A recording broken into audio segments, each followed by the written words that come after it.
Sprechen Sie Deutsch? Ich spreche ein bisschen Deutsch.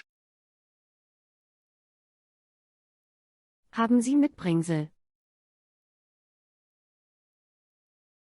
Ich verstehe nicht.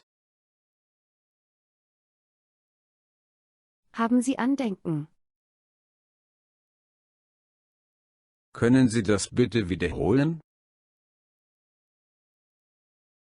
Verkaufen Sie Souvenirs? Sprechen Sie Englisch?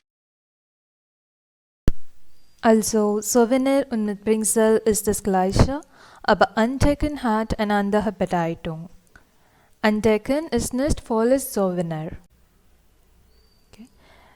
So souvenir and Mitbringsel, you can use it when you want to say souvenir, and you can also use the word untaken for the same.